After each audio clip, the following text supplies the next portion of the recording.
Hello students, welcome to my channel. और आज हम करेंगे चैप्टर 7 फ्रैक्शंस का एक्सरसाइज 7.3 से क्वेश्चन नंबर 1 एंड 2।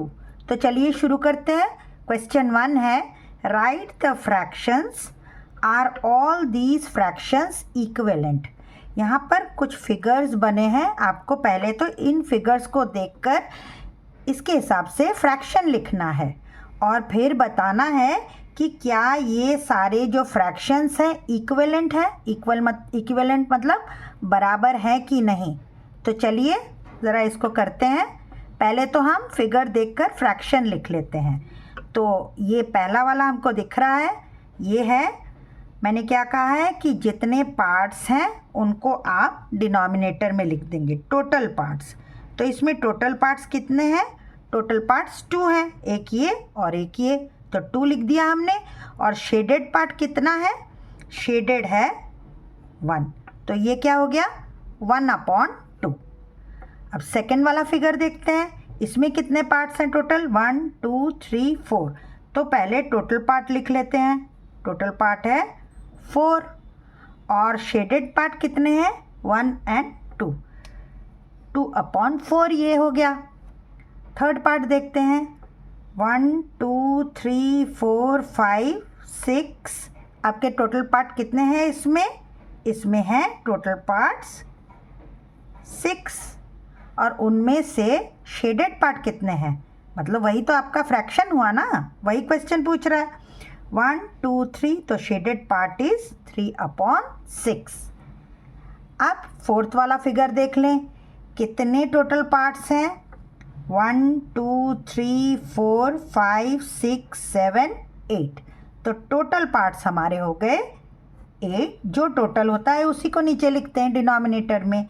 और शेडेड पार्ट कितने हैं? 1 2 3 4, तो 4/8। तो फर्स्ट पार्ट था राइट द फ्रैक्शन, हमने फर्स्ट पार्ट कर लिया।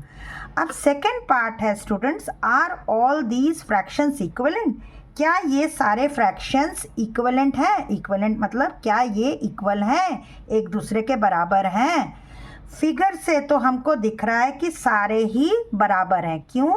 क्योंकि मान लीजिए एक पिज़्ज़ा है, तो पिज़्ज़ा का हाफ पार्ट खा लिया, ये हाफ पार्ट खा लिया।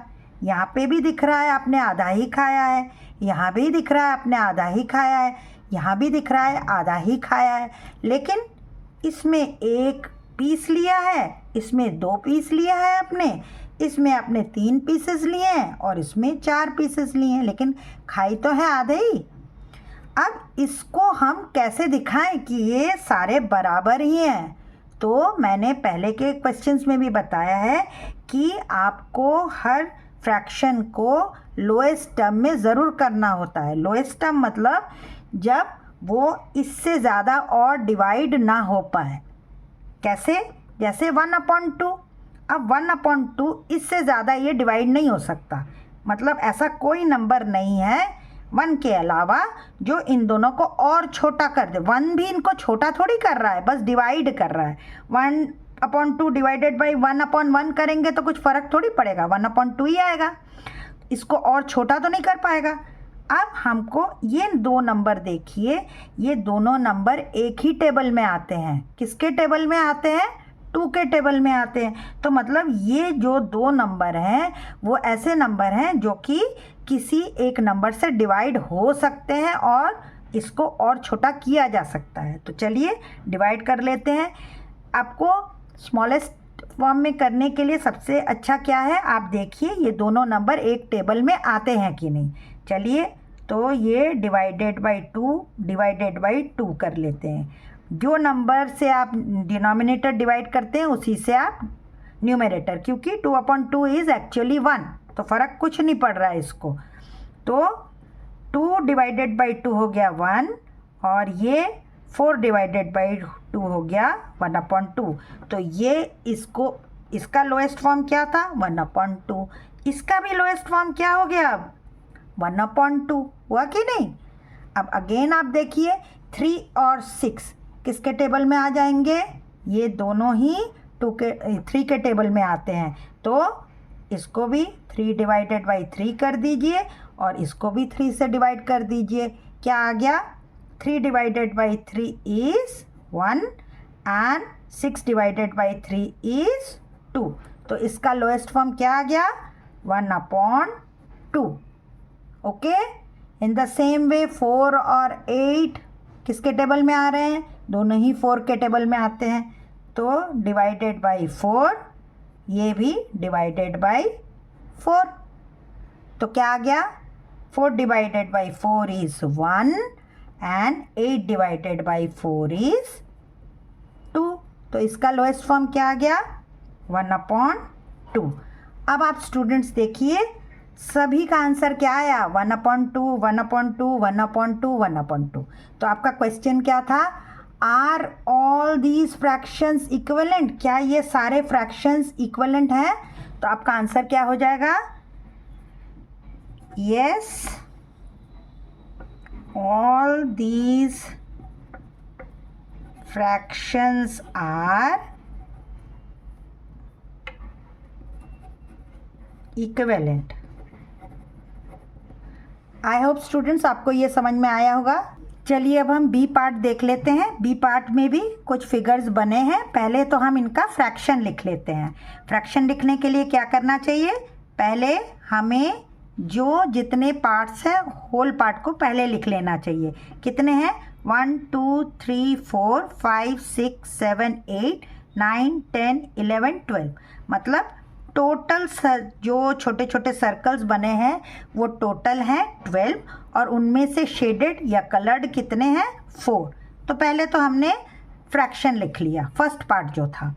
अगेन इसका टोटल पार्ट कितना है? 1 2 3 4 5 6 7 8 9.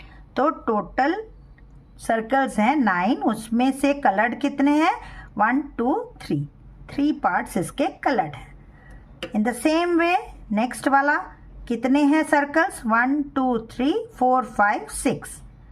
तो टोटल सर्कल्स हैं हमारे 6 और उनमें से भी कलर्ड क्या है? 2. तो बन गया फ्रैक्शन 2/6. नेक्स्ट वाला क्या है? टोटल डॉट्स कितने हैं? 3 हैं और कलर्ड कितना है? 1. तो ये बन गया 1/3. नेक्स्ट वाला भी देख लेते हैं. इसमें कितने हैं टोटल? 1 2 3 4 5 6 7 8 9 10 11 12 13 14 15. तो टोटल डॉट्स हो गए 15 और उनमें से कलर्ड कितने हैं? 1 2 3 4 5 6. तो ये फर्स्ट पार्ट हमारा हो गया कि फ्रैक्शन में आप लिखिए. सेकंड पार्ट क्या है कि आपको बताना है कि ये इक्विवेलेंट है या नहीं. इक्विवेलेंट के लिए मैंने क्या बताया है कि आप इनको उन नंबर से डिवाइड करिए जो कि दोनों ही एक टेबल में आ रहे हैं. तो उस नंबर से आप डिवाइड करके देखिए. मेनली इक्विवेलेंट मतलब क्या होता है कि अब वो नंबर इससे ज़्यादा और डिवाइड नहीं हो सकता. मतलब उसका फैक्टर सिर्फ 1 रहे और कोई दूसरा नंबर इसका फैक्टर ना हो. फैक्टर मीन्स उससे और डिविजिबल ना हो. ओके. अब देख लीजिए 4/12 दोनों ही क्या है? एक ही टेबल में आ रहे हैं. किसके? 4 डिवाइडेड बाई 4 करके देख लेते हैं, है कि नहीं. 4 जिस नंबर से हम न्यूमरेटर को करते हैं उसी से डिनोमिनेटर को भी डिवाइड कर दिया. तो क्या आ गया? 4 divided by 4 is 1 and 12 divided by 4 कितना आ गया? 3. तो हमारा जो लोएस्ट टर्म है, लोएस्ट फ्रैक्शन है, वो बन गया 1/3. अब 1/3 जो है उसका सिर्फ एक ही फैक्टर है 1. अब ये नंबर सिर्फ 1 से ही डिवाइड हो सकता है. दोनों नंबर, एक नंबर नहीं, दोनों ही नंबर किसी एक ही नंबर से जब डिवाइड हो जाए तो हम उसको फैक्टर कह रहे हैं. ओके. इन द सेम वे 3/9. 3/9 देखिए किसके टेबल में आता है? दोनों ही 3 के टेबल में आते हैं. तो लिख लीजिए. तो क्या हो गया? 3 divided by 3 is 1. 9 divided by 3 is 3. तो यहाँ पे लोएस्ट फॉर्म क्या बन गया था? 1/3. यहाँ पर क्या बन गया? 1/3. चलिए अब तक तो दोनों इक्विवेलेंट हमको दिख रहे हैं. अब ज़रा थर्ड वाला भी देख लेते हैं. 2/6 है. अब इनको भी लोएस्ट फॉर्म में करना है. सारे स्टूडेंट्स वहाँ घर से बोल रहे होंगे कि इनको हम 2 से डिवाइड कर दें। बिल्कुल 2 से डिवाइड कर दीजिए। 2 divided by 2 1 and 6 divided by 2 is 3। चलिए ये भी हमारा इक्विवेलेंट आ गया। ये तो पहले ही 1/3 है, इसको तो अब कुछ करना ही नहीं है, ये तो अपने लोएस्ट फॉर्म में है ही।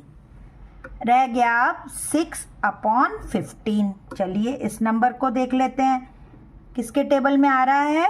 दोनों ही आते हैं 3 के टेबल में, तो 3 से हम डिवाइड कर लेते हैं। 3 2 ज़ा 6, 3 5 ज़ा 15। अब यहाँ पर आप देखिए ये फ्रैक्शन बन गया 2/5। अब 2 और 5 इससे ज़्यादा और लोएस्ट में जा सकता है क्या? कोई ऐसा नंबर, कोई ऐसा टेबल है जिसमें दोनों ही आ जाए? नहीं है। अब ये बस 2 डिवाइडेड बाई 1 हो सकता है, 5 डिवाइडेड बाई 1 हो सकता है, मतलब 1 इज़ द ओनली फैक्टर, तो this is the lowest term.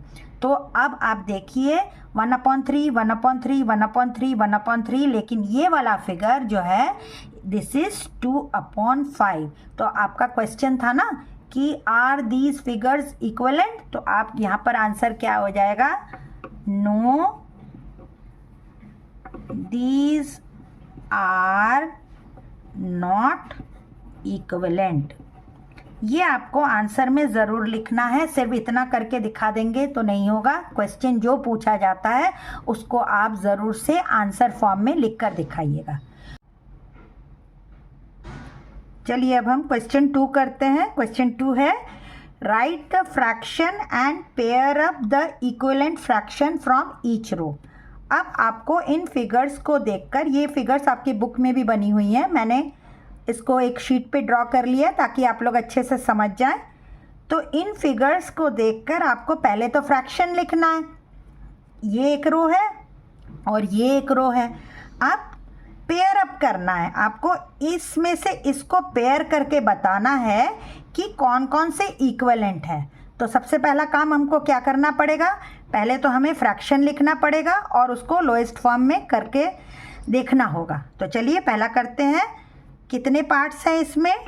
2 parts हैं। तो फ्रैक्शन हमारा क्या बन गया? नीचे डिनोमिनेटर में 2 और शेडेड पार्ट है 1, तो ये हो गया 1/2। अब ये तो हमको दिख रहा है ये लोएस्ट फॉर्म में है क्योंकि इससे ज़्यादा ये डिवाइड नहीं हो सकता। ये देख लीजिए कितने पार्ट्स हैं, 1 2 3 4 5 6। तो टोटल पार्ट्स हैं इसके 6 और शेडेड पार्ट कितने हैं? 1 2 3 4। ये हमको दिख रहा है 4/6 जो है ये अभी, और इसको हम लोएस्ट फॉर्म में ला सकते हैं। कैसे? इनको अगर हम डिवाइड कर दे किससे? 2 से, क्योंकि दोनों ही किसके टेबल में आ रहे हैं? 2 के टेबल में। तो देखिए क्या हो रहा है डिवाइड करने पे। 4 divided by 2 is 2, 6 divided by 2 is 3। अब 2/3 जो है वो लोएस्ट फॉर्म में है क्योंकि अब 2 और 3 कोई एक सिंगल टेबल में तो नहीं आते। ओके, अब सी पार्ट देखिए कितने पार्ट्स हैं? 1 2 3 4 5 6 7 8 9। तो टोटल पार्ट्स हमारे हैं 9 और शेडेड पार्ट कितना है? 3। ओके, अब 3 पार्ट्स हैं और ये 9 टोटल है, तो किससे ये अभी भी लोएस्ट फॉर्म में तो नहीं है ना, क्योंकि दोनों किसके टेबल में आ रहे हैं? 3 के टेबल में। दोनों ही अभी भी डिविजिबल हैं, तो किससे डिवाइड कर देंगे? 3 से। और आंसर क्या हो गया? 3 divided by 3 is 1 and 9 divided by 3 is 3। अब डी पार्ट देखिए, इसमें कितने टोटल पार्ट्स हैं? इनको ज़रा आप अलग से भी लिख लीजिए पहले कि लोएस्ट फॉर्म क्या क्या है। 1/2 है, ये है 2/3, ये है 1/3। ओके, अब इसका कितना पार्ट है? 1 2 3 4 5 6 7 8। तो टोटल पार्ट्स कितने बन गए? 8। कलर्ड कितने हैं? शेडेड कितने हैं? 2। तो 2/8। अब आपको दिख ही रहा होगा कि 2/8 है, मतलब अभी भी ये और छोटा हो सकता है। किससे डिवाइड कर दें हम? 2 से। ये भी 2 से, तो कितना आ गया? 2 divided by 2 is 1 and 8 divided by 2 is 4। Okay, तो इसका लोएस्ट फॉर्म कितना आ गया? 1/4। ये है A part, B part, C part और ये डी का आंसर है। ई का क्या है? अब आप ई देखिए, कितने हैं शेडेड पार्ट? 1 2 3, total part 4। अब ये क्या और डिवाइड हो सकता है और छोटा हो सकता है? नहीं, क्योंकि दोनों किसी एक टेबल में तो आएंगे नहीं। तो this is the lowest form 3/4। Okay, अब नेक्स्ट रो में देख लेते हैं हम फर्स्ट पार्ट। पहले तो हमको देखना है कि कितने टोटल पार्ट्स हैं। तो टोटल पार्ट्स कितने हैं पहले गिन लेते हैं इसे। 1 2 3 4 5 6 7 8 9 10 11 12 13 14 15 16 17 18 पार्ट्स। तो टोटल हमारे पास पार्ट्स हैं इसके 18 और इसमें से कलर्ड कितने हैं? 1 2 3 4 5 6। तो टोटल में से कितने शेडेड पार्ट हैं? वो हैं 6/18। अब ये आपको दिख ही रहा होगा कि दोनों ही किसी के टेबल में आ रहे हैं। किसके? 6 के टेबल में आते हैं। तो डिवाइडेड बाय 6 कर दीजिए। 6 1 6, 6 3 18। 18 डिवाइडेड बाय 6, 3 तो आया ना। तो अब इसका लोएस्ट फॉर्म क्या बन गया? Lowest form is 1/3। ओके, अब वैसे ही सेकंड पार्ट भी देख लेते हैं। सेकंड पार्ट क्या है? टोटल पार्ट्स कितने हैं इसके? 1 2 3 4 5 6 7 8। टोटल पार्ट्स हैं 8 और उसमें से शेडेड कितने हैं? 1 2 3 4। अगेन 4/8 आ गया, मतलब किसी के टेबल में है। किसके? 4 के। तो कितना आ गया? 4 divided by 4 is 1 and 8 divided by 4 is 2। ये अब लोएस्ट फॉर्म में है कि नहीं?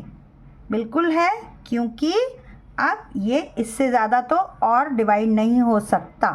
तो this is the lowest term. तो फर्स्ट का कितना आया था? 1/3। सेकेंड का आ गया 1/2।